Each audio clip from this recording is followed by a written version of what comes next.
Hot in Nkosi Albert Luthuli Convention Center in Durban, and a very sunny Durban at that as well. Well, I suppose as you say that the rollout of 5G and drawing up legislation on how that is going to happen has been one of the big talking points. Some countries are planning to start the rollout of the fifth generation network as early as 2019, which is next year, which is in a couple of months' time. There have been many discussions with SMMEs as well, and some SMMEs have also been getting a lot of deals from. I remember one telling me that they are in fruitful conversations as we speak with a parastatal from Qatar, so there could be a lucrative deal for that South African SMME there, and also how to draw up legislation that makes it easier for SMMEs to pretty much bring their products, which are new innovations coming out of the African continent, to the rest of the world and the rest of the continent. And with me right now is Mr. Siphumelele, who is the CEO of the ZA Domain Name Authority, that is ZDNA here in South Africa. And thank you very much for joining me, Mr. Siphumelele. You're welcome. Now, Mr. Siphumelele, how has ITU been for you as ZDNA? Well, look, the particular event here has been a great success. Some of the discussions obviously overlap with what we do. The International Telecoms Union deals with the telecommunications side, but because of convergence of technology, the internet as well comes into play. So we are on the internet side, on the naming side, and the discussions that we've had here have in one way or the other aided in terms of how we see the internet growing going forward. You've touched on issues of 5G.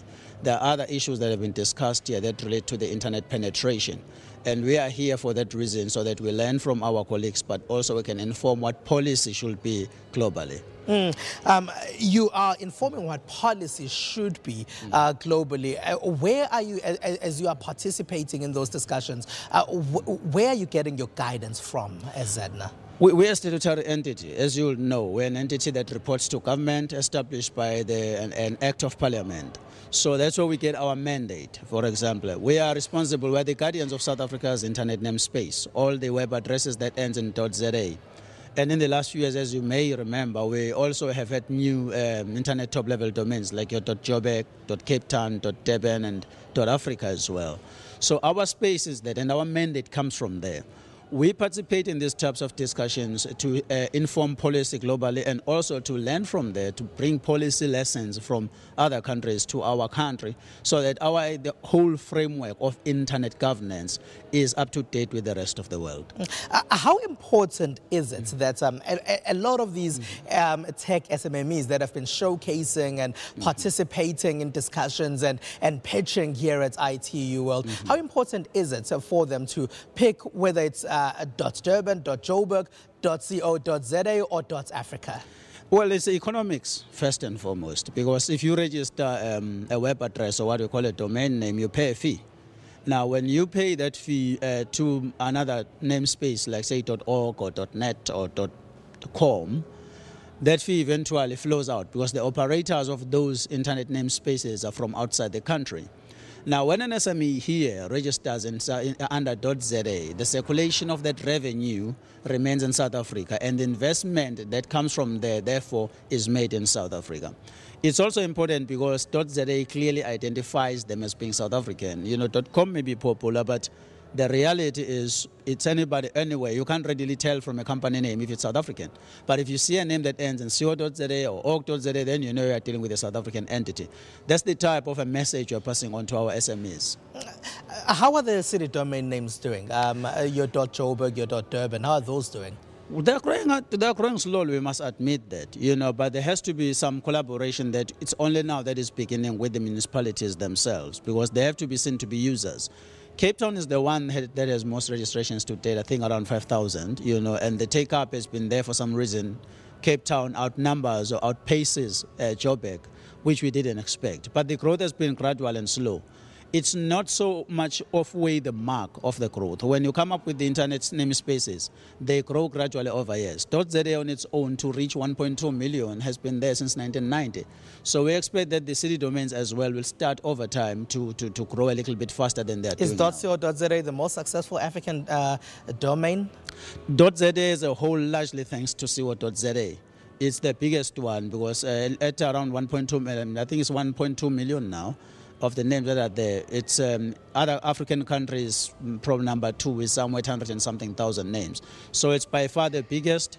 But in terms of our population size, we still have a lot of space for penetration. If you count 1.2 million names over a population of around 54, 55 million people, you still see a lot of space for growth in the future. So as much as we may be big, we still have a lot of work to do. You later introduced Dot Africa. Why did you decide to do that? That one is an African Union project. What they did, they were looking for a domain that will identify the entire continent. There had been attempts in the past by people from outside the continent to launch Dot Africa, but the African Union in 2011 came into play and said they are the custodians of the name. And then they therefore appointed the ZA Central Registry, which is an entity under us that we help regulate. Actually, we helped establish. And we lobbied for the entity and then obtained those rights from the African Union. And when we applied to ICANN, then we were granted those rights. That's how Dot Africa has come about. In terms of growth, it's getting there. Around 20,000 names within a space of a year. That shows that there's a bit more demand for Dot Africa being a continental name as opposed to Dot Cape Town, which is only for people from Cape Town. And who is picking up on that? Is it South Africans? Are we seeing people, for example, from Newark Trot picking up on Dot Africa? Yeah, it's primarily people from Africa, substantially from South Africa. But you also see people from outside the continent. Remember, in the internet, protection of trademarks and intellectual property is very important. So some of the big brands, from America, from the Far East, have registered their names in Dot Africa, if at least only for defensive purposes, so that nobody can come and take that particular name. Remember that domain name registration is automated. And anybody can take your brand name if you haven't registered it. And then you'll have to try and get it afterwards through a dispute resolution process. How important is it that people register domain names early? I remember there was a story about an airline in Nigeria which had not registered a domain name, and then everybody else went to get your .africa, .ng, or with that same name before they could get it after they'd registered the airline name.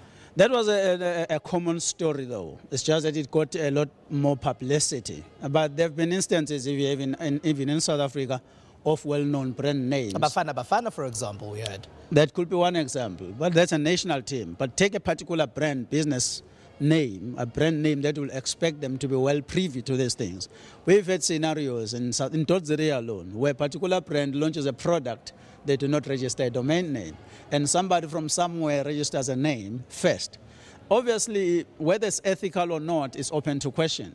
But these guys, when they register a brand name ahead of you, they're hoping to come back to sell it to you at a higher fee, substantially higher than what you'll pay. So what we do in terms of awareness in South Africa is to try to speak more to the business sector and also to speak through the internet service providers to say to them, teach your clients that before you even go public with your brand name, be it an app or whatever, go and check if that name is still available. Because it's no use to come up with a product name that you can't have it on the internet. How are people going to search you? Yeah, Mr. Vigampisane, thank you very much for joining us.